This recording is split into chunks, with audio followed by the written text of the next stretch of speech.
Hey, so before we go into the recruiting playbook, I want to give you some background first. First off, if you don't know me already, I'm Trent Luera, current college quarterback. I went through the recruiting process for 5 years and currently help high school and JUCO football players and parents get offers. A couple things to note: I had a mustache during this time, so don't judge. I'm basically just spitting out information, so I apologize if it's not super organized, but ultimately, everything in here is all you need to get recruited. There's nothing more, nothing less. So hopefully you enjoy.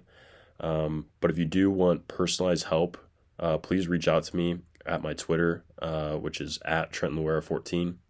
And let's get into the video. All right, so we're going to be jumping into the recruiting playbook.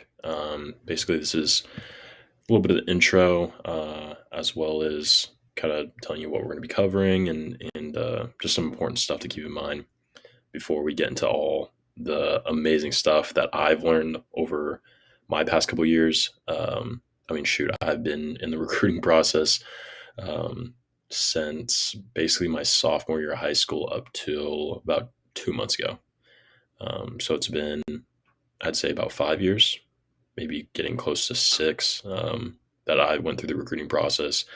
Talked to a lot of different coaches. Definitely got a lot of feedback on certain things, on what to do, what not to do. So hopefully I can pass along a lot of that information to you, and hopefully you can learn from some of my mistakes, some of the lessons I've learned, and apply those a little bit quicker and get better results. And hopefully, more offers and go to your dream school. So what we'll cover in this is year by year overview guide. Essentially, kind of talk about basically starting at eighth grade and below till senior year, kind of what to do, what to focus on, skills to focus on, basically what to do to get better. I think the most important part of the recruiting process isn't how you're talking to coaches or who you know. It's all about how you play football. If you're not a good enough football player, you're not going to go D1. You're not going to go D2. Like, you got to be a good football player. Ultimately, that's the main factor.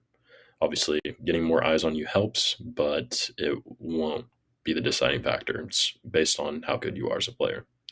Camps, we'll talk about camps, what to do at camps to kind of leave a good impression. Those are definitely interviews in a way. So being good at camps helps out a ton, sticking out. We'll cover that later. We're going to talk about Twitter. Obviously, that's the hub for football, college football recruiting. So definitely going to touch on that. Highlights, how to make your highlight, tips for making your highlight stand out a little better. That way, coaches can see you play at your best. Visits, we'll talk about visits, junior days, etc. Calls with coaches.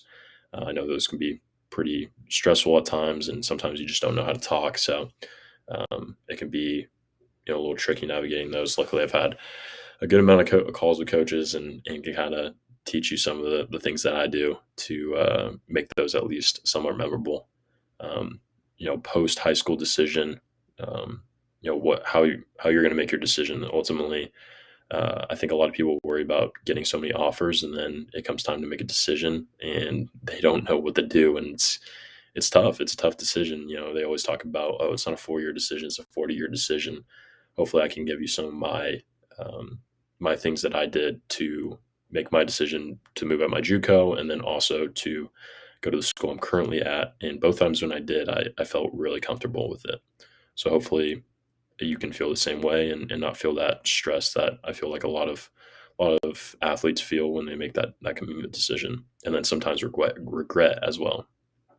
My recruiting story, we'll talk about that a little bit, so you have some background on me, kind of what I went through, and then JUCO prep school, just a little bonus section, as obviously I went JUCO, and just in case you're considering that path, I'll give you a lot of the details on that. There's not a lot out there about JUCO. I think it's starting to come out more with Twitter, but it's a really unknown place, and if you don't know how to navigate it, you can definitely get burned. So, and then before we begin, mindset is everything. You have to be realistic about your abilities. You have to be personable when talking to people. You can't be a robot. Recruiting is all about marketing and selling yourself. You're trying to get eyes on you, and then when you do talk to coaches, you're telling them about yourself. It's tough because I think a lot of athletes, we like to be humble. I know I'm the same way. Definitely when I was younger, when I first started to talk to coaches, it was like, oh yeah, hey, like this is me. But I wouldn't really be like, especially as a quarterback. If you're a quarterback, dude, you need to be confident. Like coaches are looking for a little bit of cockiness from their players. They like that rather than some timid kid, um, because they want those confident guys on their team. You have to think about the view from the coaches, and so it's a big part in just selling yourself and being confident about yourself. Don't be like I said, don't be scared to put yourself out there. Um, you know, make claims about yourself that hey, coach, like I feel like I can play for your team. I think I'm a difference maker, um, and tell them what your best abilities are and how you can help them, and don't be scared to do that. There's no real risk for you other than, hey, maybe they're like, hey, we just don't see you as a fit. Like they'll respect what you want and what your dreams are. They totally understand, and they'll probably be upfront with you and let you know. That's the worst case scenario. The best case scenario is they like that and they offer you and you end up going there. So don't be scared to put yourself out there and really go for it. You'll have days where you don't hear from any coaches. Like that happens. The key is to stay consistent. I'll give you some blueprints on what to do as far as like DMing and emailing coaches. Um, sometimes you don't hear back from any coaches. It happens. Not every day is going to be, you get blown up with 5 DMs and a couple emails and a call or two. Sometimes that happens, but it's pretty rare.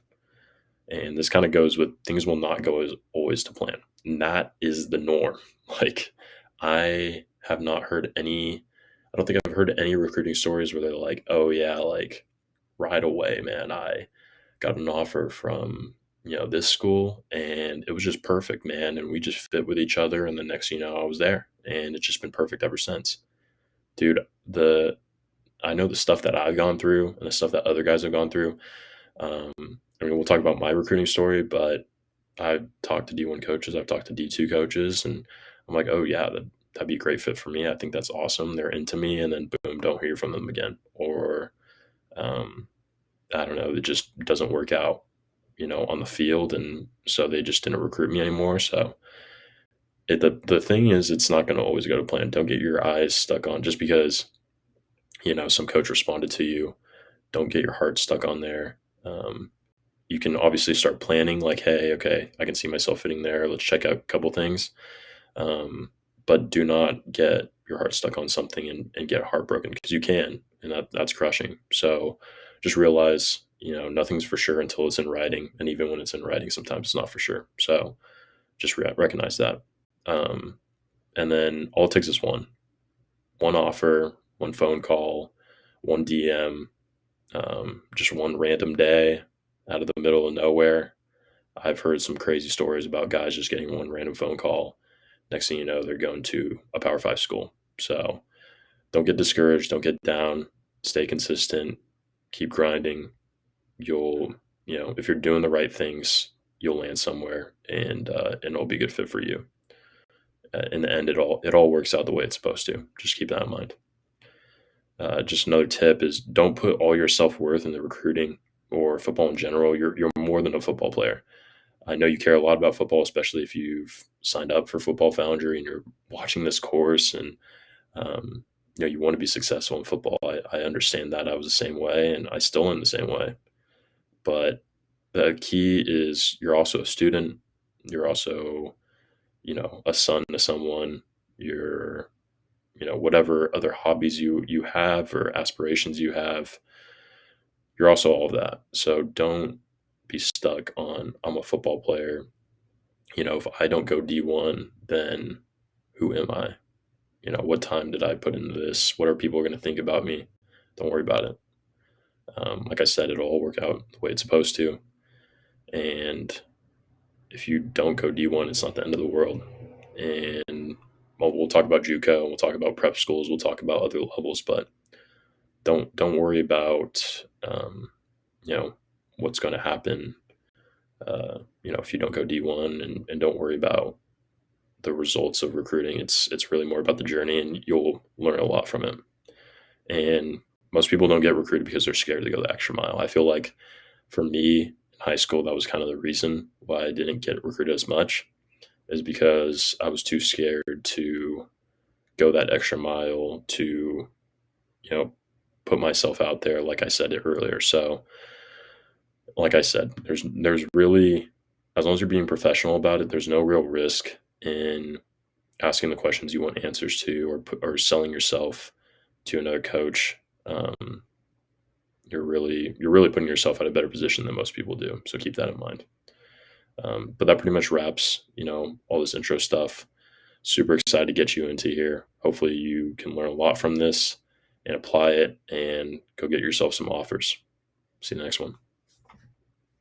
All right, we got the year by year overview guide. Going to be talking about what you should be focusing on, what you should be doing at each step of the way as you're going through the recruiting process. Starting off with eighth grade and below, I really don't think you should be focusing on recruiting. Obviously you see some guys, especially nowadays, where guys are getting offered, fifth grade or sixth grade or seventh grade, eighth grade. It happens. It's rare. It's like, I don't know, there's probably 5 kids in each class that it happens to, but, cool. If you're one of those kids, that's awesome. But ultimately that's not the common path. And you see that for those kids, oftentimes they still have to go through a lot of stuff to get there. So don't worry about the recruiting at this age. Don't worry about going to camps. Don't worry about getting exposure. Just focus on getting better, eating right, getting good sleep, getting stronger, faster, good grades, enjoying yourself, and setting yourself up for success in the later parts, so that way you can be that player that you want to be. Because it doesn't really matter how good your player in eighth grade. It matters how good of a player you are when it's time to play college football. So that's kind of my thoughts on eighth grade and below. Freshman year, this is kind of, you can go two ways. Personally, me, I didn't go to any camps my freshman year. But if you do, the suggestion I say is make sure you're honest with yourself, and, um, are you ready? Just asking yourself, are you ready to be seen by college coaches? Because I don't really think there's too much harm that can be done by going to a camp and not looking the part, and being behind your freshman year. And I don't think coaches will really remember that, or B, if you did improve upon that, I think they would look at that pretty happily. But I think it's just still important to be prepared for those moments. And if you are, then go 10 camps. It's awesome. You can start getting ahead and building relationships. But if not, don't feel like you have to, and you can just keep on improving and getting better, and putting your focus towards your school team and your grades and yourself personally. Sophomore year, this is where things start to get more serious, in my opinion. Again, I didn't go to camps going into my sophomore year. I wish I would have, because I feel like that would give me a leg up going to my junior year as well. But if you're going to want to start going to camps, emailing coaches a little bit. They won't be able to respond due to recruiting rules. They technically can't reach out to you till, at least like personally, till middle of your junior year, like second week, third week. But your goal, like I said, to start building relationships, get some eyes on you. Especially if you're going into your varsity year, like if you're going to be a varsity starter, or at least play some varsity your sophomore year, that's awesome. You're ahead of the game. Definitely have some good stuff going for you. If not, don't worry. I personally, like, going into my junior year, I went to camps and at D1s, and they were like, "Hey, dude, like, we like your JV film. We need some varsity film from you, but like, if you keep balling, well, we like you. So you can get looks from JV film. It happens. So don't get too worried. Um, if you're not on varsity, and if you get an offer, you're way ahead. If you get an offer your sophomore year, you're way ahead. Like, Don't even worry. Momentum's going to compound at that point. Just keep on doing you. It's good to basically, you just want to start getting exposure, really focus on a good sophomore year performance. That gives you a ton of momentum. I mean, you'll propel into getting plenty of offers, I think, at that point. Junior year, big year. Um, Really, the whole thing about junior year and senior year is like junior year is where you really establish yourself. Senior year is where you're just reconfirming your junior year. Most of the time, you're going to pretty much have everything on the table by the time you get your senior year, as far as like D1s, maybe even D2s. So the senior year is just to be there to like show that, what junior was a fluke, build off of it a little bit. But you want to go to as many camps as possible, mega camps. I recommend going to specific schools, especially if you have like, oh yeah, like I'd love to go to this small FCS school or this D2. I think if I would have done that, I would have got, a couple more FCS offers, because you have to realize that each school recruits geographically. So they don't really put too much, like, if you're from California, they're not going to put too much focus. Like a school in, I don't know, let's just do like Indiana, is not going to put too much focus on recruiting from California, unless, just for some reason they feel the need to get out there. But they're not going to make an emphasis to go out there, because probably kids aren't going to want to go there. It's too far from home, etc. So they focus, like, if it's in Indiana, they like focus on the north and maybe a little bit of the east, a little bit in the Midwest, and they're just going to recruit out of their area because those kids are more likely to go there.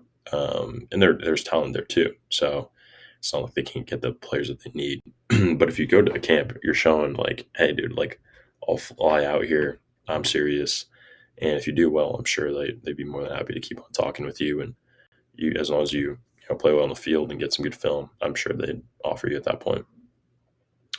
Once the season finishes, you know, post your highlights on Twitter, email them out, DM coaches. You should hopefully start to see interest from some D1 coaches at this point. Getting on calls with them, junior days, unofficial visits, maybe. Um, you should see something at this point. Obviously, if you don't, you know, you're probably just pitching yourself a little bit too high. You're probably not a D1 fit, probably more of a D2, D3 fit. Even your junior year, after your junior year, you should start to see some D3 stuff coming in. So just recognize where things are coming in at, and be realistic with yourself. We got senior year. Like I said, this is a confirmation year for those who already have interest in offers. And if you don't have much going on right now, especially like D1 contacts, it's probably unlikely. So start looking into other options. PWOs, D2, D3, NAAs, JUCO and prep school are also an option. And then after the season, make a decision on where you're going to go if you haven't already committed. But ultimately, I think senior year, there's a lot of stress going on with, where I'm going to go to school, all this and that. Man, I just say ball out and enjoy it. It's your last year of high school football, and it really, really is not anything like it.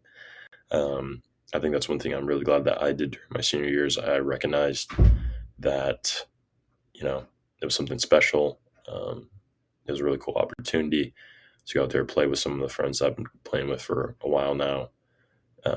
Opportunity that I've always looked up to and wanted to get to. And I just, every single game, I took it in, whether it was a bad game, a good game, but I always soaked it in and just realized that, hey, like, let's be in the present in this moment. Let's recognize this and go have some fun and enjoy it. But yeah, that's pretty much the broad overview for year by year. We'll cover JUCOs and prep schools later, in the whole thing. But as far as eighth grade and below, all the way to senior year, this is kind of my ideas on where you should be at, what you should be thinking. All right, so skills to improve on. Basically, this is just going to be kind of an overview of kind of the skills that I think you should work on and improve that will help you increase your chance of getting recruited. That's pretty much it. Uh, Pretty simple stuff. Just kind of overall here, make sure you know your strengths and weaknesses. For me as a quarterback, just knowing, hey, my strengths are, I'm accurate at this and that. My weaknesses are this and that. Um, you just want to know ahead of time. So, for purposes when going to camps and everything like that, you know what to show off.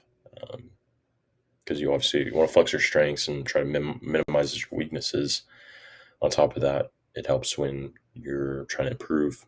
You want to try to, again, keep on, flexing those strengths, but also making sure to improve on those weaknesses. So that way you're more of a balanced fit. On top of that, optimize. Just make sure that you're optimizing yourself and not getting caught up in just being stagnant.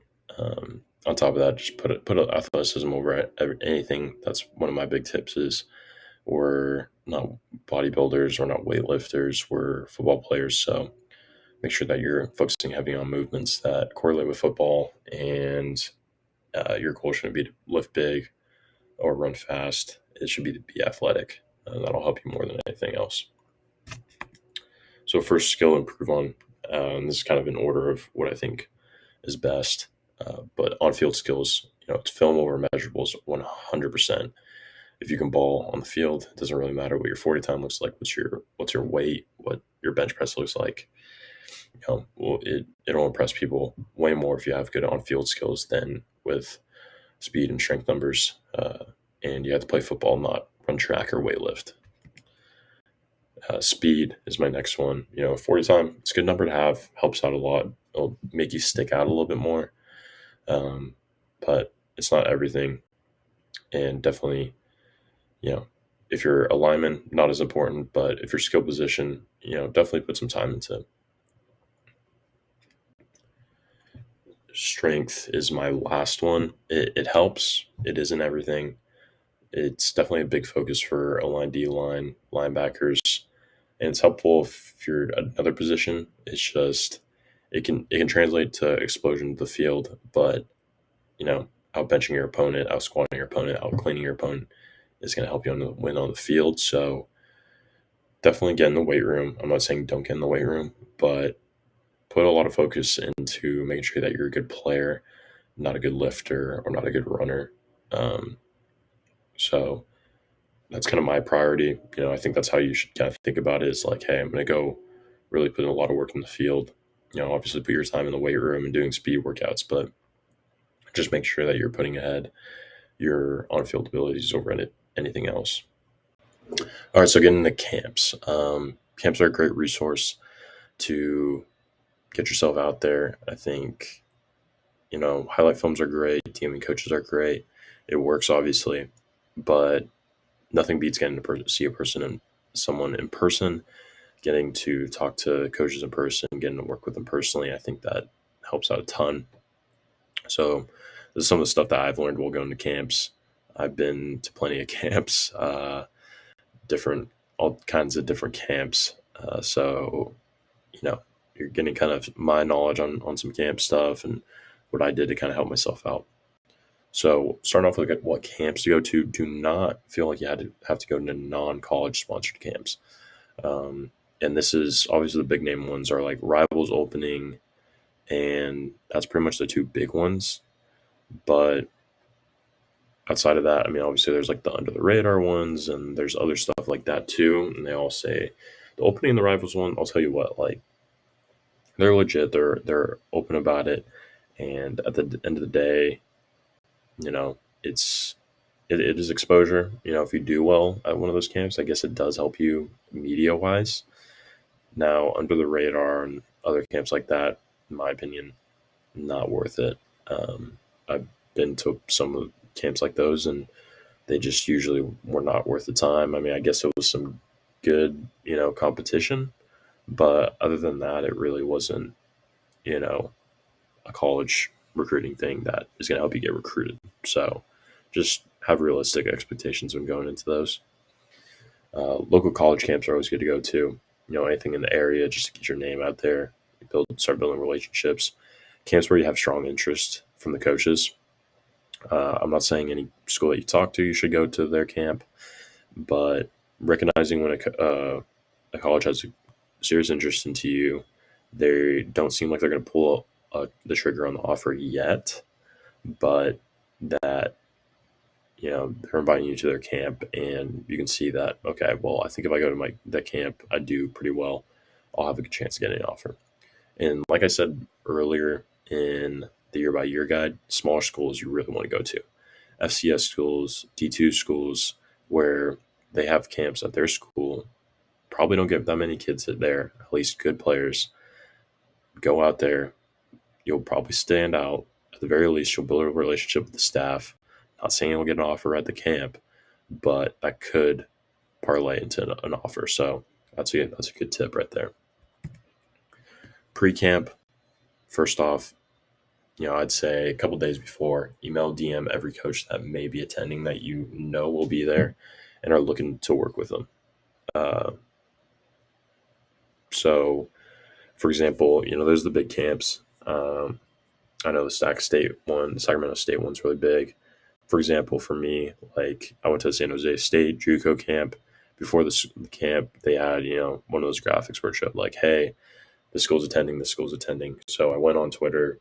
I think I DM'd like every single offensive coach, emailed them, let them know like, hey, so you may be attending. I don't even think I said maybe attending. I think I said, hey, saw UC David or UC whatever is going to be there. Looking forward to working with you. Hope to see you there.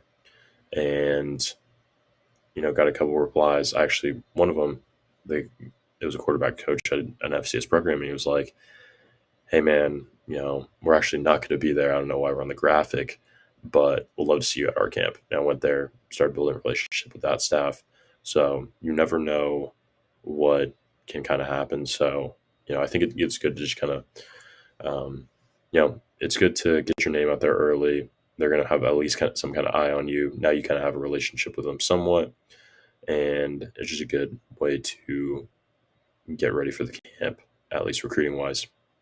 Prepare accordingly, train, sleep, eat, hydrate, etc. Day of camp.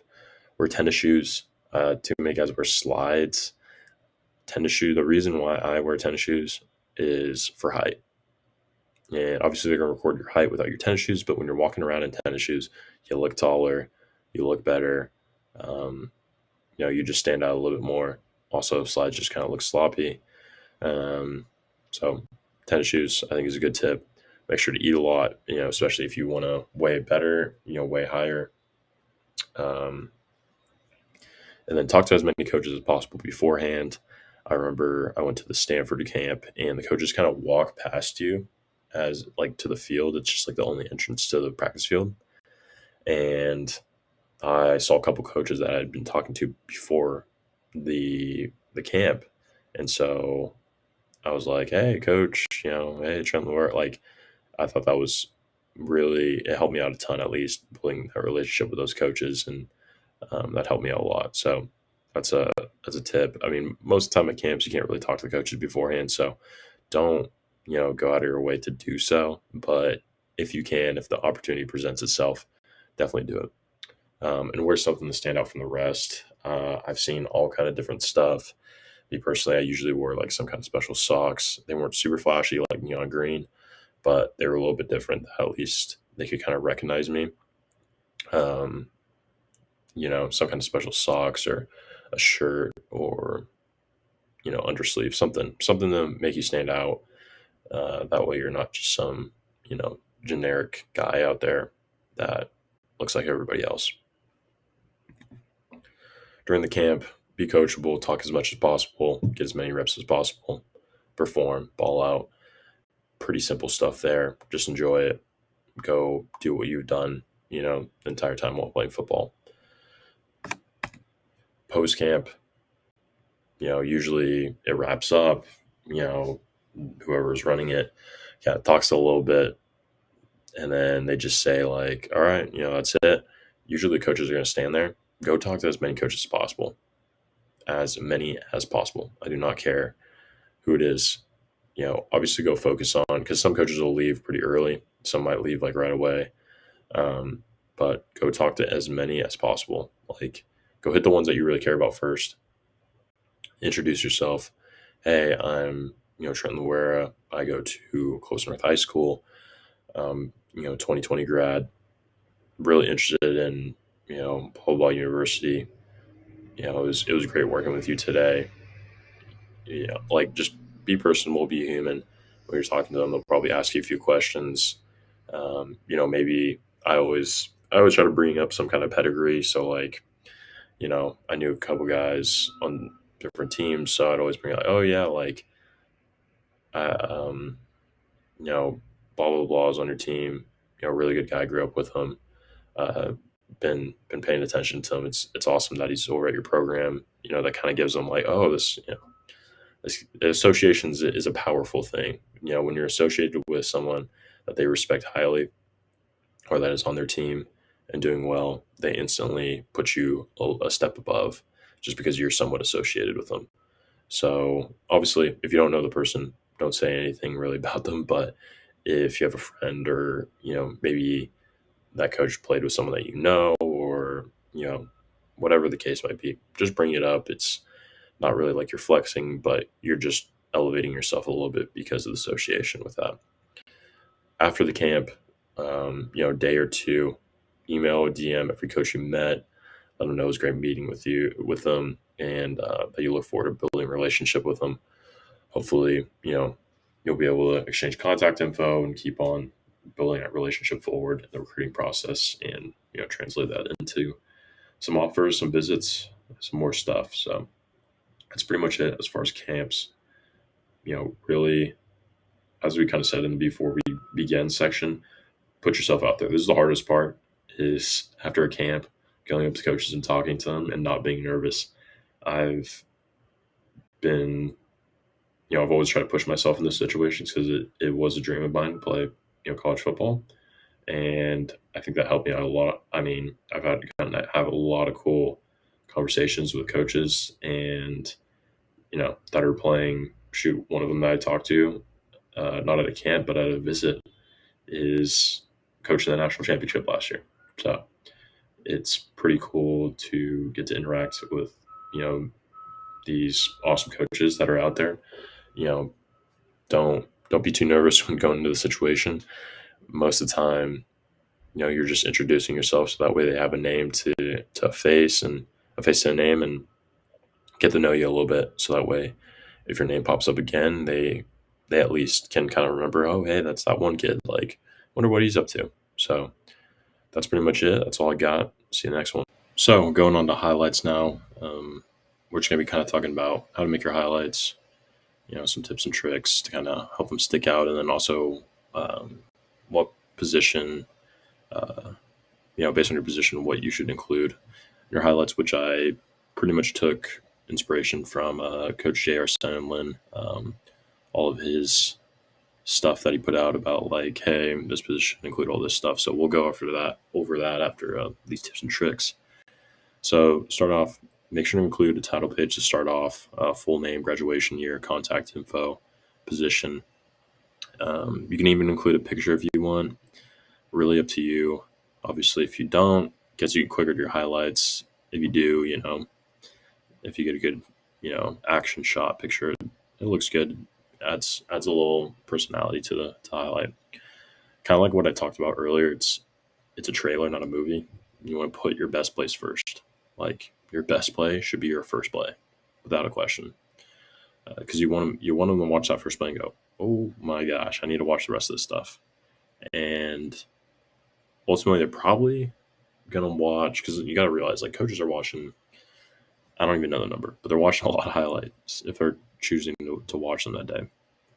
And they're probably watching the first 3-5 plays, unless they like, if the first play is terrible, they might just turn it off after that. So put your first plays put your best plays first. Make sure they stick around. Um, that's better to do than acting like, oh, the ending's got to be the best. No, it doesn't. It doesn't. It should probably be the worst highlight you got. So put them in order. Make sure your best plays are first. If you have to ask, is this a highlight? It's probably not. It's probably not a highlight. So don't put that in. Make the clips as quick as possible. Start it right before the snap and right after the play goes dead or after you make your highlight. Like if you're a quarterback and let's say you make this amazing throw, you complete the ball, and the receiver runs for like 50 yards and towards touchdown. Just cut it off after the receiver catches the ball and you see it's a catch. Then cut it off because there's no reason. Like nobody needs to watch a receiver go run 50 yards if you made a good throw. Like they saw you make the good throw, that's it. I would say highlight shouldn't be longer than 5 minutes. Like I said, like I think everybody wants to make their highlights super long. It doesn't need to be that long. It's not game tape. If they want to watch some game tape, they can get it from your coaches. It's just a highlight tape to show that you can play. I would say no music, no over the top graphics. It should just be football. And obviously, if you highlight yourself, to stand out, show where you are, do it before the snap, not during the snap, or even like, it should be right, like not even right before the snap, way before the snap, because if you do it during the snap or during the play, it throws off the momentum. They don't really get to see you in action fully. It's just annoying. So quarterbacks, this is again those highlights guides that Coach J.R. Senlin put. So this is from a very credible source. You're going to want to do long touch throw, short touch throw, velocity throw across the middle, out route, athletic run, physical run, escape the pocket throw, scramble throw, facing the pressure throw, clutch performance play throw, or a run.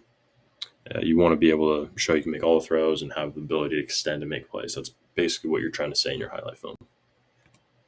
Receivers, you want traffic catch, high point catch, screen catch, catch with yards after catch, so a nice run after catch. Blocking, separation ability off the line of scrimmage and in space, some kind of speed, runaway play, all kind of route breaks, show that you can come out of your hips. Snap get off, so like violent hands at point of attack, clutch performance play again. So I'm showing you can make explosive plays and then have the ability to run after a catch at a high level. And then the blocking, the physicality is definitely a plus. Tight end, traffic catch, line of scrimmage block, high point catch, out in space block against some kind of DB, second level blocks against linebackers, a catch for yards, clutch performance play, dominance at the point of attack, violent hands, catch with a run. You want to show you can be a playmaker as well as a physical blocker. That's your key there as a tight end. Running back, physical run, pass pro, making some kind of pass pro block, making someone miss in space, catch. You want to show you can have hands, situational run, clutch performance, runaway play, similar to receiver, stop and start ability, run between the tackles. You want to be able to show that you can make all kind of runs. You got physicality, speed, agility, and hands. So D-line, backfield sacks and tackles, disengaging blocks with tackles, violent hands with line at the line of scrimmage, quarterback pressures, any pass breakups or deflections, break double team blocks, violent hands, win at the line of scrimmage, short area quickness. You want to be able to show your strengths, but ultimately, if you can show off versatility, that's huge. Again, these are kind of like, it's more of a, not really a checklist as much as it's a wish list, because you may not have everything in this, but obviously if you do, awesome, your highlight film's complete. But if you don't get discouraged, just make sure you're showing off your strengths, and that should do the job. D end, pretty similar to D line, sack, tackle for loss, open space tackle, violent hands, quarterback pressure, PBU, pursuit, play with tackles, short area quickness, recovery, redirect speed. It's similar, but it's more focused on like athleticism, pass rushing. Obviously, you're coming off the edge, so it's just a little bit different than maybe interior D line. Linebackers, you're going to want open field space tackles, tackle line of scrimmage, blitz tackles, pursuit tackles, tackles for loss, disengaging blocks with the tackle. If you have an interception, awesome. If not, some kind of pass breakup, coverage drop to a reactionary tackle, pursuit speed, hips through contact. So it's a lot of tackling, showing that you can make tackles, maybe have some kind of pass coverage ability, and have good athleticism. Corners, you want to show off man-on-man play, pass breakups, interceptions with runs, press of the line of scrimmage, open field tackles, pursuit speed display. So making some kind of recovery tackle, I guess, blitz, recovery speed on coverage, hips through contact, focusing on coverage abilities, man coverage, zone coverage, athleticism, and just showing you can make some tackles. Safety, very similar to corner, but with a lot more tackles. So, reactionary tackle, pass breakup, interception with run, open field tackles, pursuit speed with tackles, field coverage with pass breakup or interception, open field space tackle, one-on-one play, pursuit speed display, and then hips through contact. So again, a lot more focus on tackles than a corner, but also a lot more of that, coverage and showing you can still make plays out in space with athletic guys. And that's pretty much it from the highlight guide. Again, this is more of a wish list than a checklist. If you can hit all the points, awesome. If not, don't worry about it. Just a way to kind of help you organize your highlight film and know exactly what to put in. All right, Twitter. So much of this stuff is going to be covered in one of the bonuses, social media spotlight strategy, basically a PDF. I think it's about 10 pages covering basically all the big idea stuff that you need to know about Twitter, how to set up your profile, et cetera, et cetera. We'll cover all that here too, but it goes into a little bit, I would say, better detail. Gives you some good examples, which I put some of those in here, but if you really want to know step by step, definitely check that out. This will be basically a broad overview of that. Remember that everything is visible to coaches. Just keep that in mind always. Who you follow, likes, retweets, posts. People can view that. So just know that when scrolling on social media, do not like anything inappropriate. Don't post anything inappropriate. That immediately will get you not where you want to be. So keep that in mind. We're using Twitter as a tool. It's to market and sell yourself. You're putting yourself out there to market and selling yourself through DMs and other posts that you post. So again, these are all things to keep in mind when using Twitter. How to set up this graphics great. This is in the guide. It's from @CoachDrag. And there's a couple other graphics that are like this, but it's just one that I picked. Profile picture. You want something with your helmet off. Just makes people recognize you a little easier. Make sure your DMs are open. Make sure your @ is professional and has your name. I always like just doing like mine's Trendlure 14. If you can just get your name, like first name, last name, that's awesome. Because people are going to be able to be searching you and like using your name in this top section here sometimes doesn't really pick up sometimes on the search. So you want to make sure people get search you easy. Make sure that they know it's you really easy. You just want to make sure the whole idea of having your Twitter set up properly is so you don't you want to just make college coaches' job really, really easy. Like they should be able to search your name up really easy, click on your profile, pretty much know everything about you without even having to scroll. And then they can pretty much make a decision. Hey, you know what? This kid seems good. Well, and on top of that, the fact that you have your profile set up right, it already kind of passes a check. Like, hey, this kid takes this seriously. And then on top of that, it's like, okay, well, hey, now I can make a decision. I see pretty much everything I need to know about him. I don't have to look anything else up. I can click his huddle highlights right there. Do I want to click it? Okay, I'll click it. Boom. I'm watching his highlights. You got to have good highlights. Boom. You just made it through the next check. He's going to follow you or DM you or something like that. So these are all good things to have. Definitely go through the checklist, kind of hit everything that you can hit. So now, what to post on Twitter? Obviously, you want to put your football highlights. I recommend huddle links are great. I think, yeah, they're awesome. Obviously, put your huddle links, but also screen recording it is something that I would recommend doing because huddle links. I'm sure coaches are used to clicking on huddle links, but screen recordings, boom, it's playing right away, and they don't have to go to the link and sometimes watch an ad. Like, you're just removing that. Again, it's just making it easier for the coach.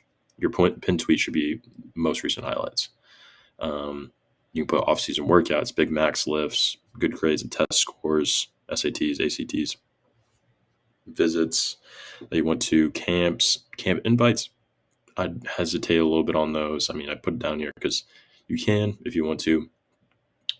Scholarship offers, any graphics or mails you get from schools. Again, that's something that's I think I can't remember if I did that personally, but that's one of those things that's a little questionable to me because that is supposed to be something that's more personable. I definitely wouldn't put what they're saying on the thing, but you can put you can at least take a picture of the cards kind of laid out. Again, at your discretion, don't overdo it.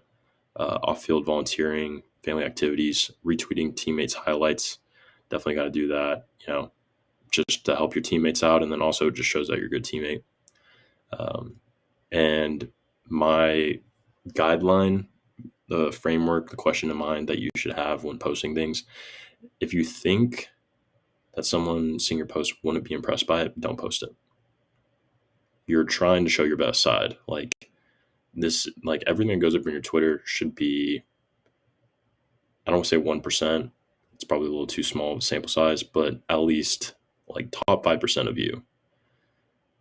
Like, it should be the best of your best. So, if you're showing an off-season workout, definitely do not put up any like mistakes. And it's not like you're trying to hide that, but that's not really what people want to see. They want to see you making explosive plays. They want to see you being a playmaker. They don't really need to see your adversity or this and that. Like, they'll talk to your coaches about that. They'll talk to you and find out more about you through that. So the whole point is it's a highlight film. It's your Twitter, your highlight film. It's a trailer, not a movie. Just think of it that way. It's supposed to be the exciting parts to get them excited so that way they can learn more about you. How to DM. I'd say use a fairly basic but unique template that allows you to copy and paste really quickly. You want to set a goal for every day. I recommend like 100 DMs a day. If you think that's a lot, then you don't really care about it that much. I know it's hard to find time in the day. I do understand that. But at least spend like 30 minutes to an hour a day just copy and pasting, following coaches. That will allow you to build some momentum. If you get no responses from a coach, you can always send a follow-up DM. So you stay at the top of their DM just saying like, hey, coach, just pushing this top of your DM so you don't miss it or something like that. Some templates I have right here. So if you want to check out those at all, these are pretty basic, but you can definitely change them up a little bit.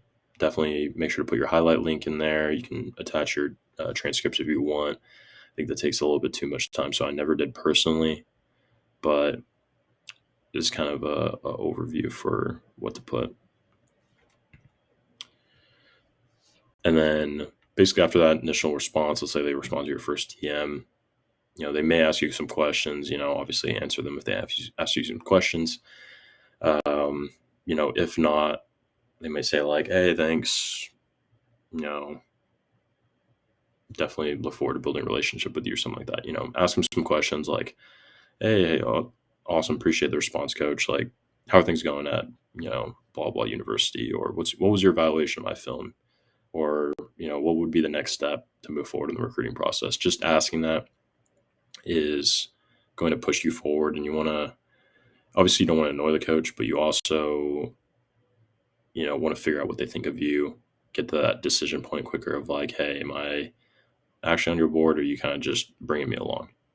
And then you can even be more direct by saying, hey, do you see me as a fit in your program or as a scholarship athlete in your program? And that's pretty much it for the Twitter stuff. Again, if you want more detail, go to the social media spotlight guide. That'll give you a lot more detail on some of the stuff, and hopefully it will allow you to get some more interest and um, more eyes on your stuff and get you talking to some more coaches. All right, so on to the visit guide. Basically we're just gonna be covering, the type of visits, how to act on visits, what visits are for, kind of the goal of the visits. That way, going to visit, you know exactly what you're trying to do. You're not just kind of nervous about it and not too sure what to expect. So, first off, visits are for you and the coaches. It's for you to check out the campus, check out the school, check out the program, talk to coaches, learn more, kind of get to make a decision about, how you feel about that school. And for the coaches, it's, I guess another step of evaluation. Obviously, you're not really doing too much football stuff, really no football stuff at all, unless you're at an NA school. Those visits, they will have you work out sometimes. But as far as NCAA, they can't have you work out at a visit, at least not to my knowledge. I haven't heard of anything like that. So they are kind of evaluating like how you're acting and, if your attitude fits in their culture. But most decisions are going to be made through a visit. They probably already made their mind before, or will make it up after. While you're on a visit, you should be, kind of picturing yourself in the program, at the school. Is this a fit for me? Do I see myself going here?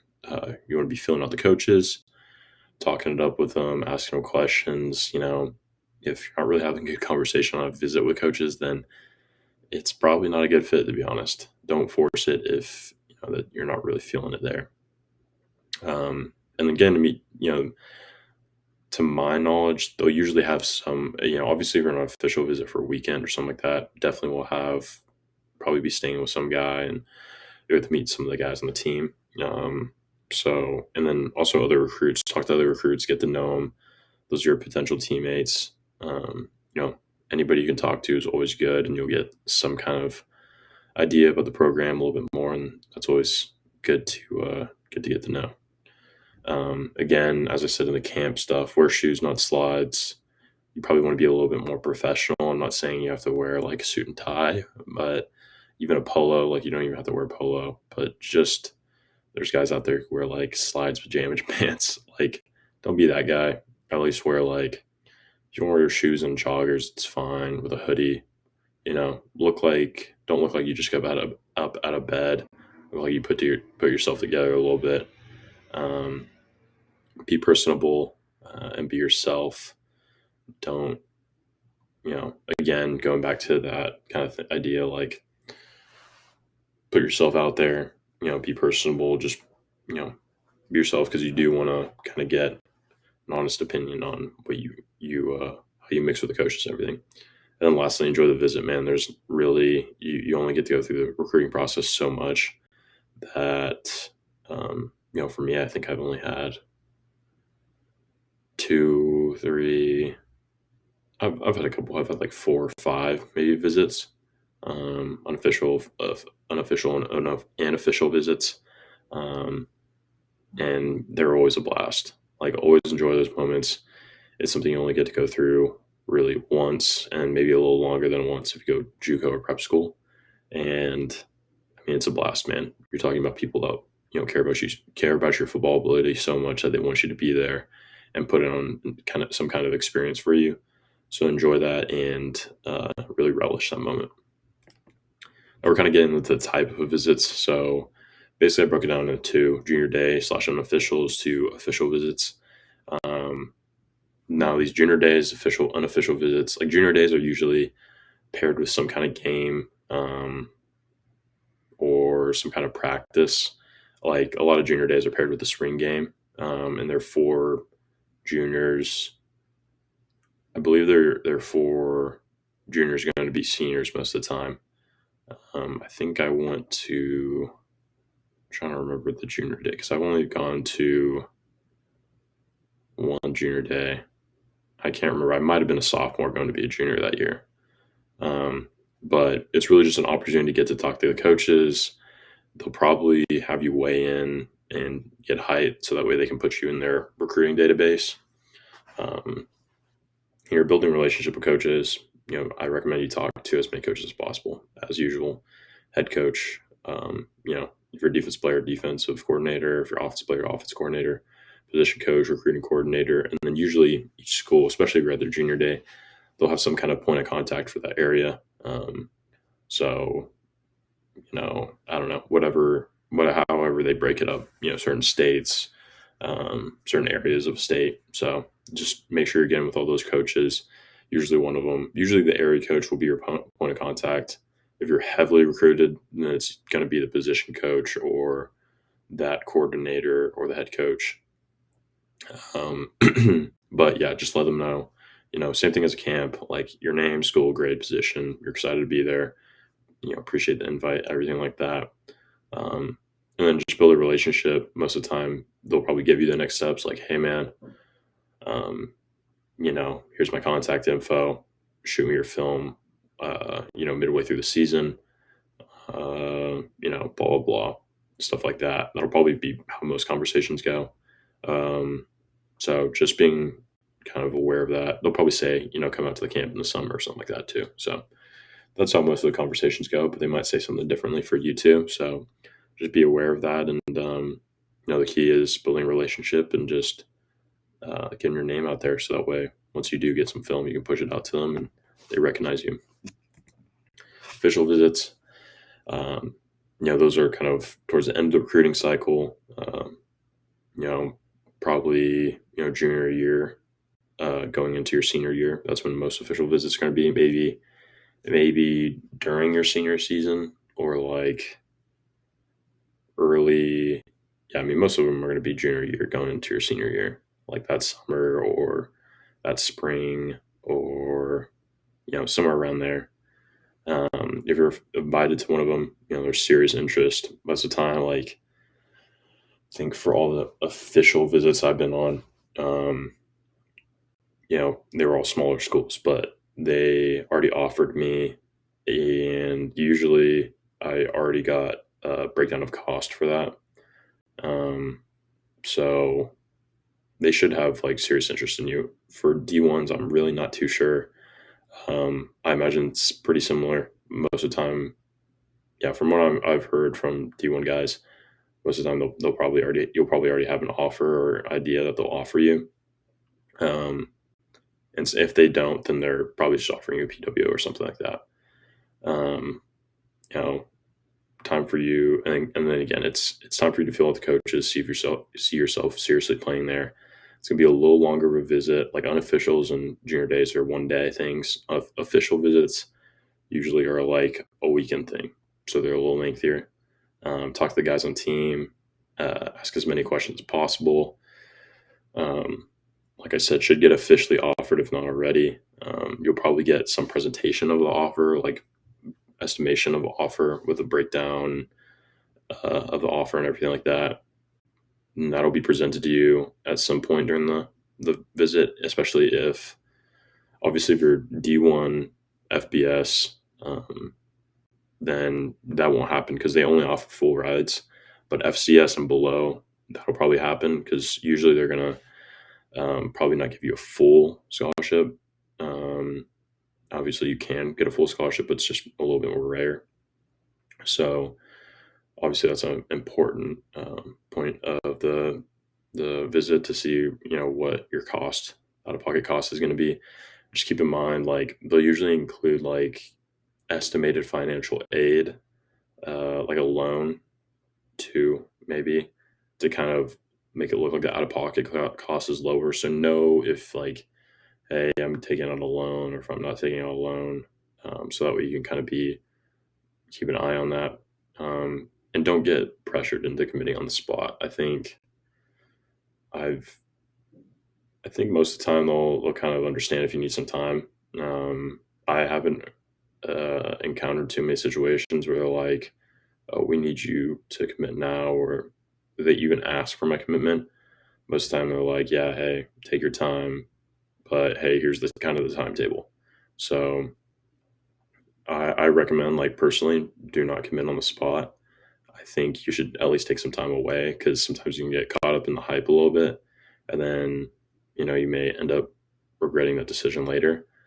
Um, but everybody's got their thing. Obviously, if for some reason they give you a crazy scenario like, "Hey, you gotta you know either take it now or leave it," or heard anything like that. But I would say just come in there with a game plan, um, and kind of know what you're thinking already.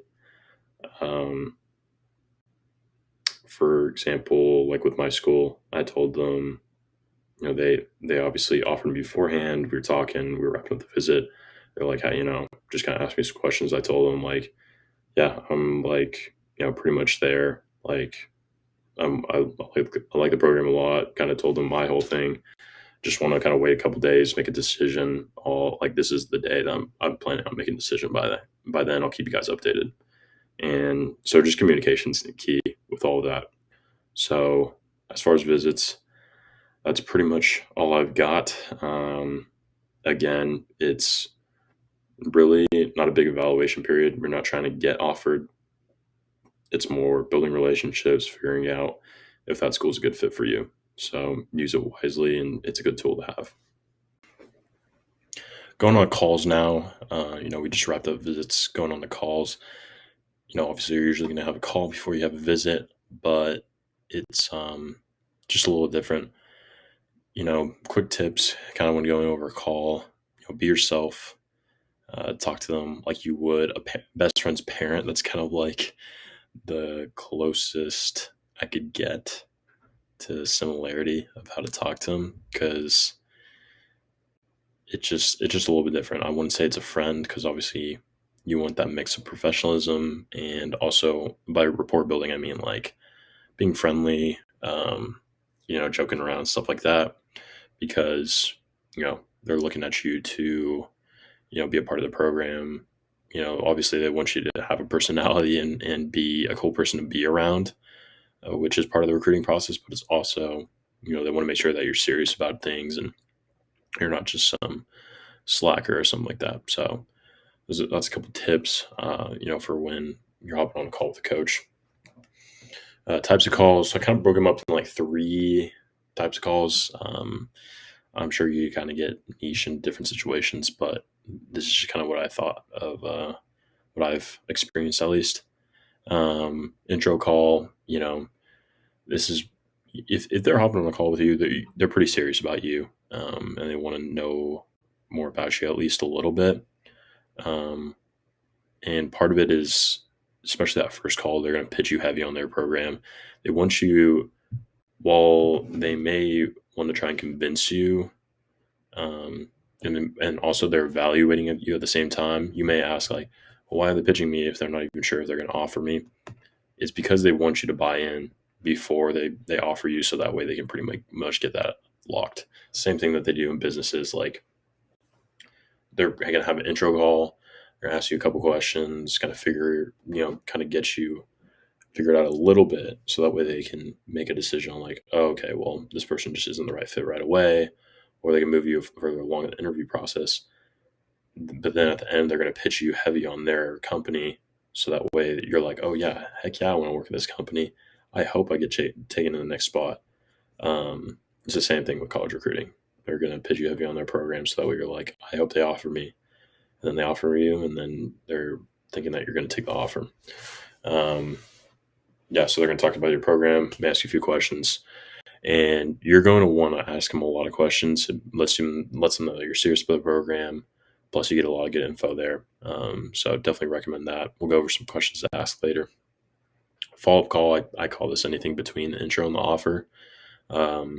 Usually checking in or getting a visit set up. Usually it's nothing crazy. The intro is going to be a lot longer.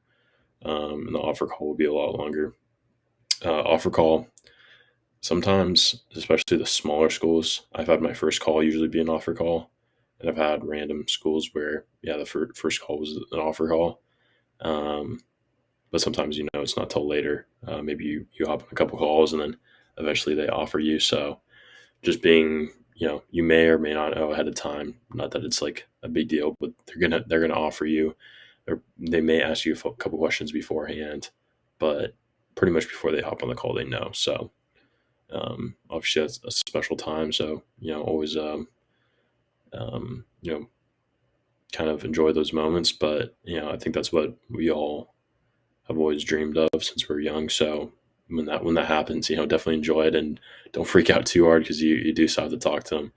Um, I always try to, you can kind of feel it kind of happening as they talk about it, and you're like, oh my gosh, they're gonna do it, and they do it, and you're like, inside your head, you're like, oh, yeah, let's go, and you're just kind of like, thanks, coach. Like, I don't know, I was pretty calm about it, but it showed that I was grateful. So funny stuff. But at the end of the day, never know what their plan is for you. So just being ready for everything in college recruiting is crazy. As I've always kind of mentioned, like things don't usually go to plan. So, just because you hop on an intro call, like I've had plenty of times where I hop on, one call with the guy, and they're like, "Yeah, we like your film." Well, we'll never hear from them again. So it happens. Don't get discouraged. You could be like a guy could be following up with you.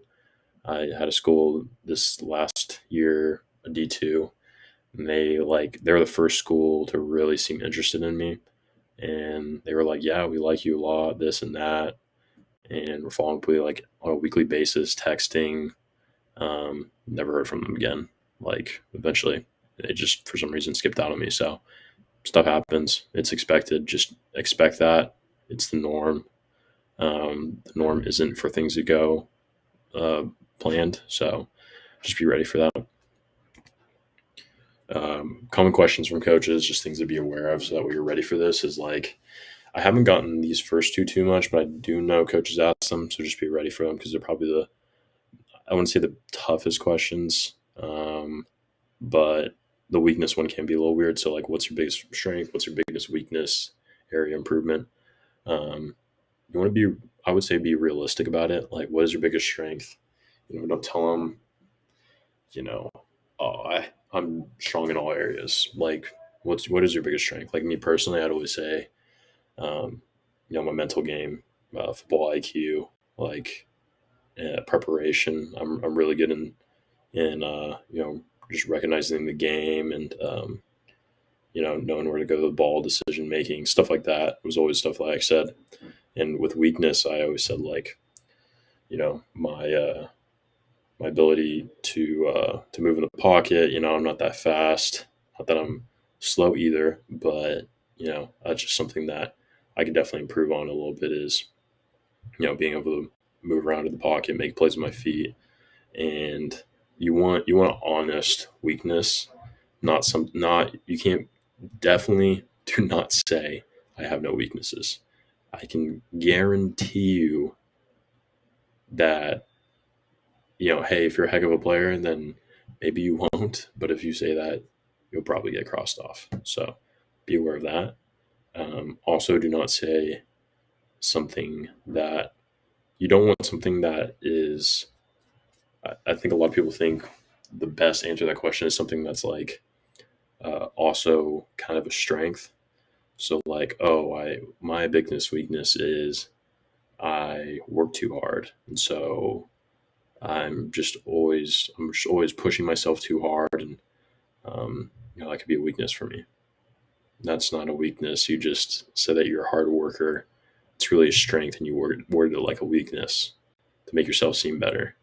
So pick an actual weakness. Be real with yourself. Um, that'll go a long way. Some other basic questions like, what do you want to do in the future? What is your major? Another tough one, that if you're not ready for this one, what is your why, or like, why do you play football? Be ready for that one. I've gotten asked it a few times. It's just, especially that first time, if you get asked it, you may be like, uh, I mean, you probably do know, like if you think about it a little bit, but getting asked on the spot can be a tough one. So just knowing that is always good. Academic stuff, SAT, ACT, GPA score, like stuff like that, obviously is pretty common. And they'll usually ask you like, do you think we'd be a fit, or like, do you see yourself fitting in here? I wouldn't say, do not just answer questions yes or no. So don't be like, yeah, or yes, I do. Like, yeah, absolutely. Like, love the system. We're building a great relationship here. Um, the area seems like a good area. Uh, this and that, and I talked to this friend, and he said this about, like, be personable, expand on your answers. Um, do not be a yes or no guy. Those are some kind of other tips for answering these questions. And the questions you should ask, because you should ask questions. I've got a couple here, but definitely good if you come up with some of your own, to kind of bring your own. I mean, I imagine you have some questions, so definitely, come up with your own, and it just, again, it makes you look a little bit more serious, and you can get some more information about stuff. But do you think I would be a good fit in your program? Where do you see me fitting in your program? How many guys in my position do you plan on bringing? All kind of like recruiting stuff. But I think those are good questions to see. Like, they should be pretty upfront with you. Obviously, have your radar on for anything that, if they're telling you, oh yeah, you're going to start right away, like, it's kind of a red flag. So be aware of that. Um, it's tough to tell sometimes, who's being legit and who's not. I kind of had a pretty good radar for that. I feel like, obviously, the one of the one of the details that you can kind of tell is if the program's not doing too well and the coaches are saying some of those red flags, it's probably not a good place to go to when they're talking bad about their players, and saying, yeah, you'll probably get the spot, and um, probably don't want to go to that kind of program if they're saying like, hey, it's open competition, it's this and that, or hey, we got a guy here, but we see you being this, and so just kind of recognizing what's real, what's not, and making sure that you're picking the best spot off of that, and basing your decisions off of these calls and how coaches are interacting with you is a key part of that decision making process, and making sure that you make the right decision. So anyway, that's about it for all the call stuff. If you have any questions about that, there's always different things that come up, and different things you might hear that you're like, that sounds interesting. Maybe I should talk to someone else about that. So feel free to let us know if you need any help at all with calls, or um, need help preparing for a call at all. So, but I'll see you next one.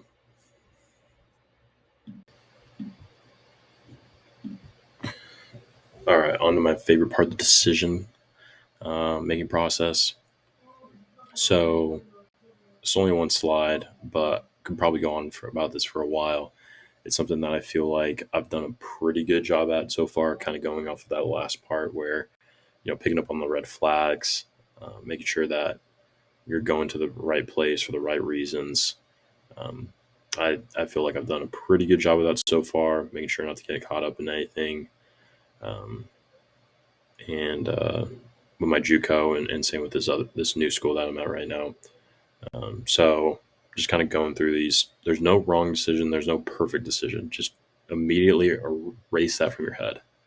That's just not true. You're acting on the information that is given to you.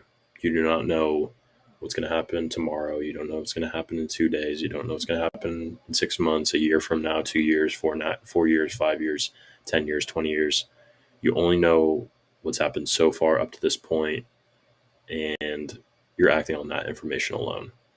So don't be worried about what's going to happen in the future. Make the right decision for that moment, for you, and that, so do what's right for you. Um, I think it's good to get different opinions. I always did. It wasn't really too many people that I'd get opinions from. It was mostly my quarterback coach, my mental training coach. I talked to my parents a little bit about it. I'm trying to think if there was even anyone else. I think those were really the only four people I talked to. I heavily got opinions though from my quarterback coach and my mental training coach a little bit, um, just because those are the people I probably talked to the most about football, and at least understood a little bit of my thought process and what I wanted. But definitely don't make a decision only because of someone's opinion. Like, just because someone says, "Oh, that's the best point for you," um, definitely do not do that. Like, especially if truly in your heart you feel like that is the right choice, then yeah, to go ahead and do it. But don't do it because someone else does. It's your choice at the end of the day. Um, so don't let someone else choose it for you. It's important uh, decision. I don't think, like, definitely this last one. After going JUCO, because like I knew with JUCO I could always transfer out to different JUCOs, though that was never my plan and didn't end up happening. Um, and even looking at 4 years out of high school, I knew I had JUCO as a backup option. So I never really was that stressed. But going into this, like this going, after this last JUCO season, and everything, I was a little bit stressed because it's like, shoot, I got to choose. I got to find the right spot for me.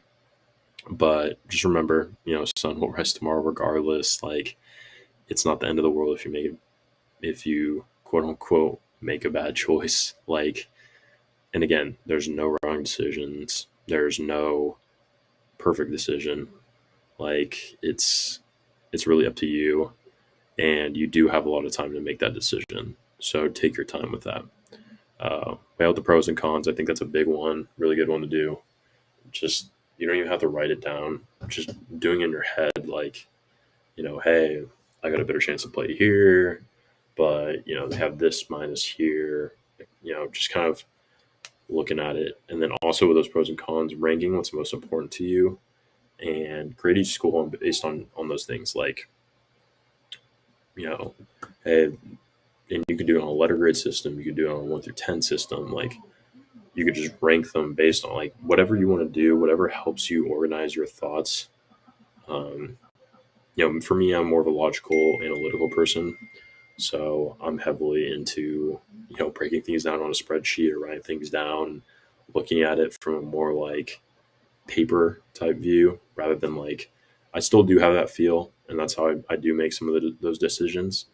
But I do bring in that analytical side. So if that's something that helps you do it, more of a feel guy, you can rank those by feel as well. It's really up to you. But picking other things that are most important to you, I think I left out like cost is obviously a big one, especially if you're not going like FBS.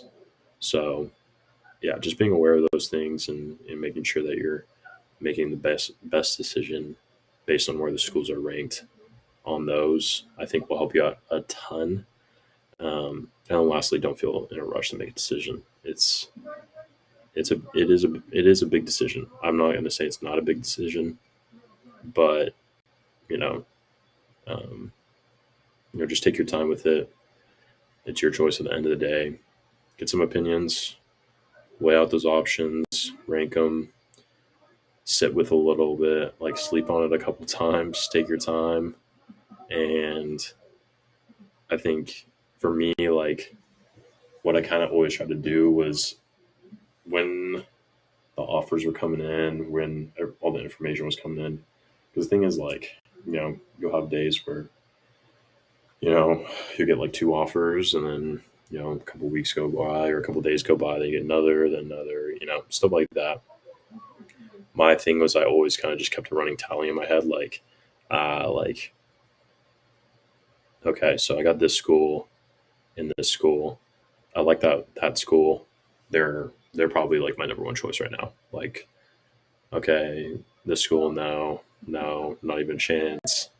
No, no. Oh, okay, this one's pretty good. Like, there maybe we'll see. Like number two.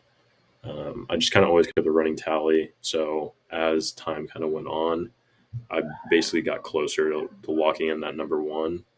And by the time I got to that point where I was 100% locked in on the number one, then it was pretty easy to go there. I never was like, just, oh, there's so many options. It was like I kept it a pretty clean, like, okay, I'm probably going to go here, probably going to go there, probably going to go there. Like, let's be ready to go here. Who knows what's going to happen, but expect this. And then eventually just went to that. So hopefully that's some stuff I can help you with the decision making process. I know, again, it can be stressful. So, um, hopefully these can kind of help you with that, um, and help you in making the right decision for you. So thanks for letting me help you out with this. Because again, I know how stressful it is, and hopefully some of the stuff that I've used to make the decisions can help you make the decision to where you don't feel like you regret it or made a bad decision at all. All right, here we go. My recruiting story. This is just kind of for you to get understanding of what I've been through. Um, that way you're not kind of guessing, like, that way you just have a background on me. I've been through a lot of this stuff that I've talked about, understanding that I've gone through this and I've had some experience with some situations. So just my football background, started playing fifth grade, played quarterback. Like the first year I played tight end. Then the quarterbacks all left. So I played quarterback in sixth grade. Um, then basically continued on to play quarterback up until now. I've battled through, not starting pretty much all throughout my career. Haven't really had like a time where the job was just mine, except really my sophomore year when I played JV. I never got taken out of a game then or anything like that. But every other year, either I didn't start out the season as a starter or got benched or something like that. So never have really had anything handed to me. I imagine a lot of people can relate to that. Didn't play varsity till my junior year, though sophomore year I got pulled up for like 2 games. Didn't touch the field or anything like that. It was just more for different circumstances, playoffs, etc. Um, didn't start all my games my senior year. Started out the season, then got benched and went through back and forth with another guy. Uh, because of that, I still got offers. Super grateful of them. Got NAIA, D3, and a D2 PWO. Just after checking out one of the NAAs, decided, hey, you know what, this didn't really feel like for me. Feel like a good fit for me at the time, at least that school in particular. Went the JUCO route because I visited the JUCO before I went to the NAA school. I was like, oh, this JUCO, kind of changed my whole perspective. I was like, obviously was kind of pooping on JUCO a little bit before that. I was like, I don't, I'd rather go to a 4 year. I just want to get started there, start competing, hopefully start early, maybe get some playing time my freshman year. Thought that'd be awesome. And after I checked the JUCO route, I was like, whoa. I mean, obviously Santa Barbara City College is a beautiful campus. I was blown away by that. But also on top of that, it was just like, it just changed my mind completely. The staff they had over there. Obviously, I've grown really close with them over the couple of years, and I made a good decision with that. But it just kind of blew me away and changed a lot of my mindset on that. So, decided to go the JUCO route. First year, didn't play due to COVID. We only practiced that whole calendar year, which it just wasn't fun. It wasn't fun. Definitely questioned a lot of my love for football. Not like having to pad up, go practice super hard, get yelled at when you haven't played a game all year, and we didn't even have enough linemen to go scrimmage. Like we were doing padded 7-on-7, which, hey, I'm glad we got something out of it, but it just was frustrating. Obviously, went into my freshman year, got one start in the middle of the year, got a decent amount of playing time, decent amount of film. Decided to come back for a second year, got 4 starts. My sophomore year again, got some pretty good film. Was able to go through the recruiting process. Ended up checking out a couple schools and decided to come to the school I'm at now, Morningside University over in Iowa. and I've been here for the past 2 months. So, as far as high school recruiting, I always knew I wanted to play college football. Um, I played baseball as well, and I always felt like I'd probably go to school somewhere for baseball. Just kind of seemed that way. I wasn't really, just didn't really think I ever fit in a ton with the football, just football guys and stuff like that. It just almost seemed like baseball was more my thing. But something happened around my sophomore year, going into my junior year. Um, just kind of flipped a switch, and I just decided to start going heavy a lot more into football. I started working with a quarterback coach like in eighth grade, and I say that's when like things started to go. Like I started to kind of pick it up a little bit more, but I really hit hyperdrive into the growth when I really started to get after it that year, and that sophomore year or after my sophomore year, really started to push myself. Came in that junior year, and I think I surprised a lot of people with how much I grew as a player, and was able to compete for the job a little bit more. I started playing 7-on-7 that year with a awesome group of guys. I mean, shoot, like I think the like basically got to practice against D1 defense every single day, which was awesome. Went to some camps, reached out to coaches, had some cool conversations with D1 coaches that really inspired me. Even like I brought up before, like I had JV film, which was pretty good JV film, but it wasn't anything crazy, and I still had like D1 coaches be like, "Hey, man, like we like your film. Obviously you need to see varsity film, but like, hey, if you do your thing, like we like you." So it was always awesome getting that experience. Obviously, it didn't work out that way, but I don't regret anything that happened. Um, so eventually, I died out. I just didn't get it a good enough.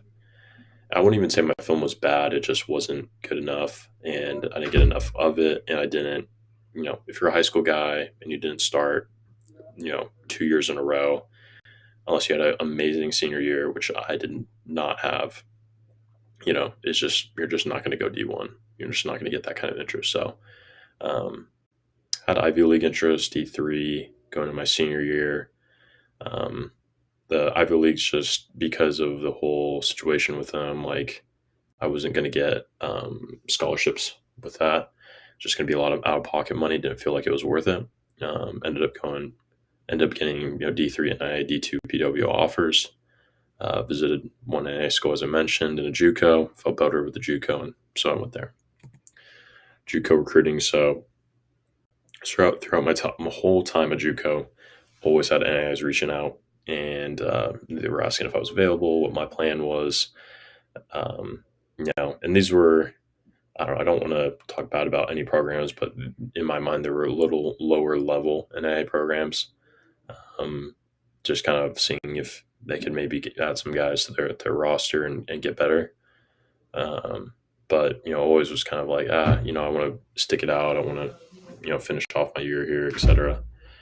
During the first actual season, I went to a camp, did pretty well, was able to get in some conversations with them, and thought maybe I'd be able to work out at PW after the season, but unfortunately the staff ended up breaking off and went to different schools, which does happen, as I've always said. Like, nothing goes to plan, so don't expect it to go to plan. After the season, had some D2 looks and A offers, as I've mentioned. Pretty much just decided to, again, wait it out another year and play my sophomore year. During my sophomore year, started to hear from some D2s towards the end, had a ton of interest. Like, honestly, had D2s reaching out to me all the time, 20 plus, talked to a few FCS programs, ended up with only one D2 offer, several NIA, and who knows, I guess I committed semi early. I made my commitment about, it was like December 27th, maybe something like that.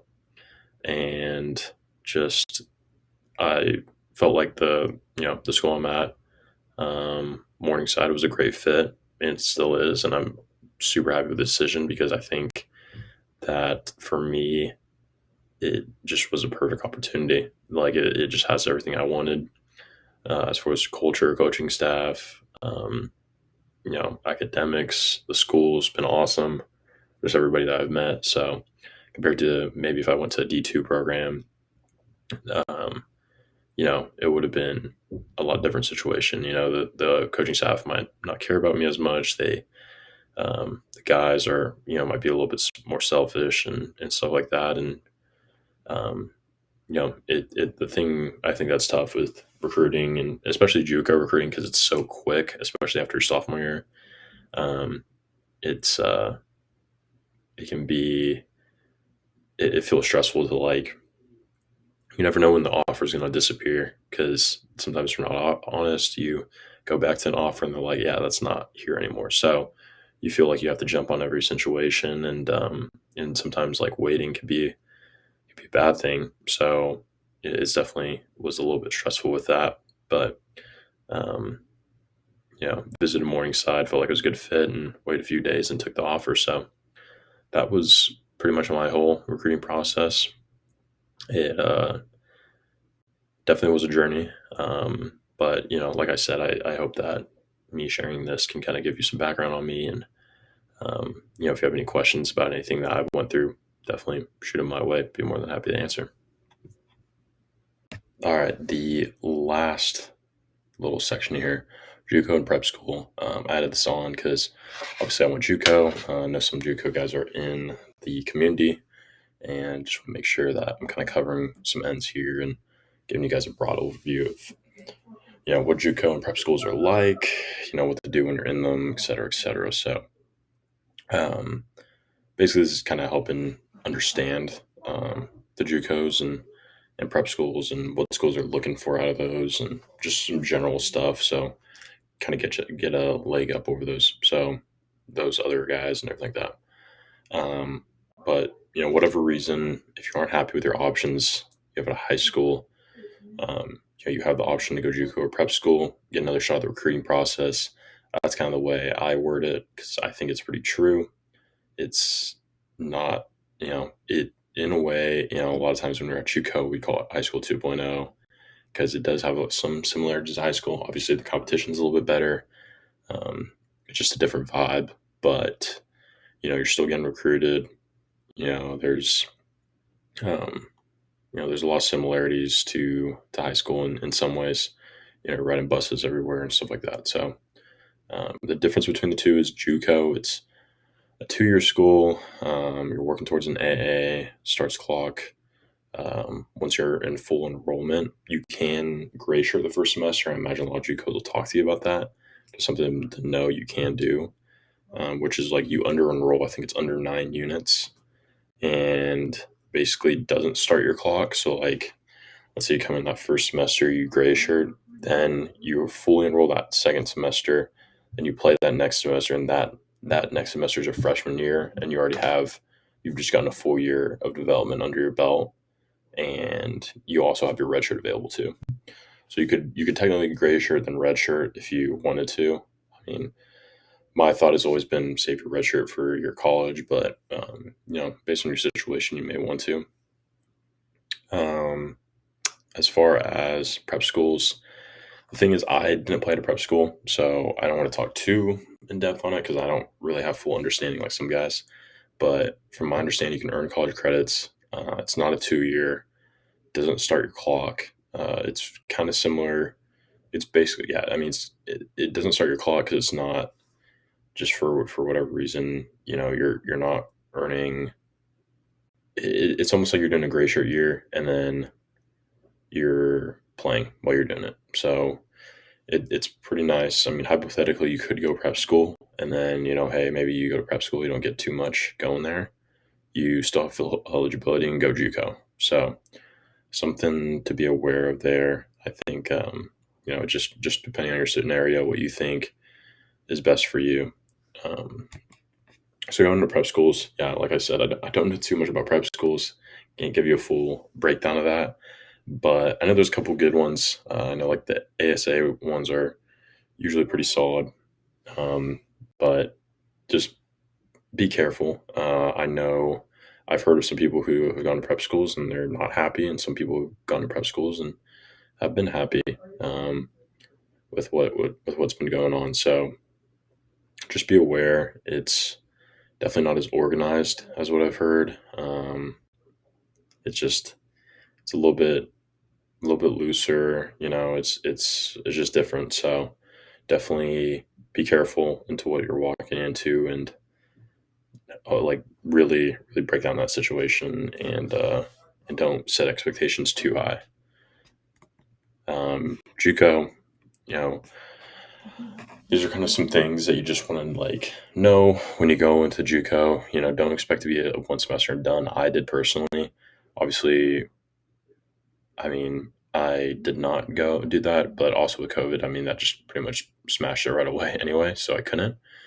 But even if we did have that first year, I probably wouldn't have gone one semester and done, just because schools are looking for ready now guys. Like that's what they're doing, especially now with the transfer portal and JUCO. It's like I mean, obviously they're still recruiting high school guys, but they're being more selective on the high school guys because they can just get extra depth, ready now depth out of a JUCO or a transfer portal guy, especially in the D ones.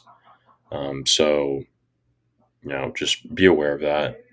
If you do want to be a one semester and done, then be focused on making sure you're ready now. Just body wise, like looking the part is a big part of being ready now. Of course, on film as well as just in you know your the way you look. So if you do want to go one semester and done, that you got to be a baller. The JUCO you choose matters, so pick carefully. It it really it does. Coaches have connections; they'll pull for you in different ways. Um, Also, the competition you play, facilities, culture, teammates, that all matters. Past experience, it all makes a difference. I think every coach will pitch you differently and say different things, but I've seen schools that their record haven't hasn't done too well, but they got guys out that are better.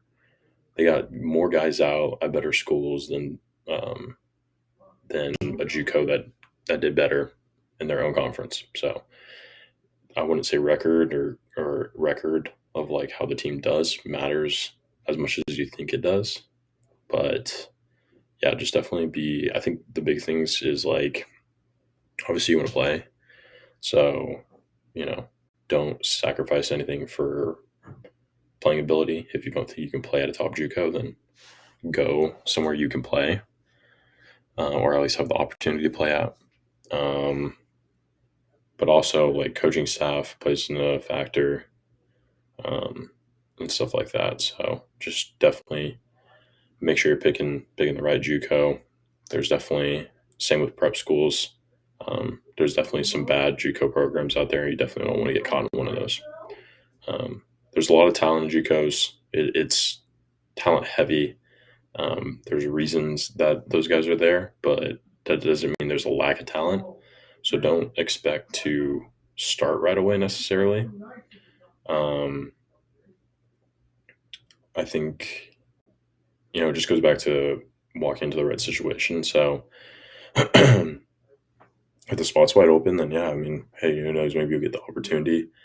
But most likely, even if you don't start, you'll probably get some playing time as long as you're, a pretty solid player. So, and there's nothing wrong with not starting right away either. I mean, I'm sure there's a lot of guys that don't start their freshman year at JUCO, so definitely don't get discouraged about that. The whole idea is sophomore year, be ready, ball out, look the part, get out. Like that's pretty much the method. Anything else is really the exception. So it's a lot of work and a grind, but if you commit to it, it'll be worth it. Honestly, it's a grind. It's not like high school football where you know there is Friday night lights and there's these this excitement and stuff like that. There's still excitement. It's still football, but it's just different. It's you play on Saturdays and college football's going on, but you're at the bottom of the barrel of college football at that point. Like there's not many people at the games. It's just a different type of mindset, and I think a lot of people just kind of brush it off and don't treat the moment like as important as they should be if they really do care about their goals. And if you do, then you'll see success. So just always keep that in mind, and you'll find a way.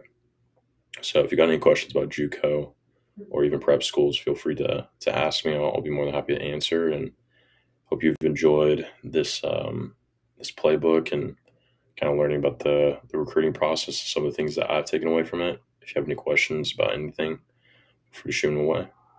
Thanks.